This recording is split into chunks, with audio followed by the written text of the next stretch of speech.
দিয়েছে, আমাকে শিয়াবে আলীতে বন্দী করেছে, আমার পরিবারকে নির্যাতন করেছে, আমার সাহাবীদেরকে নির্যাতন করেছে, রক্তাক্ত করেছে, জমিনে একদম আমাকে শান্তিতে থাকতে দেয় নাই।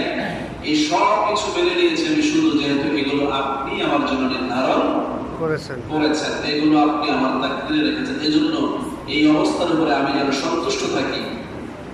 এই দোয়া আল্লাহর কাছে করেছেন নবী। তার মানে আপনি আপনার অবস্থার উপরে যে সন্তুষ্ট থাকবেন, এই ব্যাপারে দয়া করবে কে? আল্লাহ। আল্লাহ।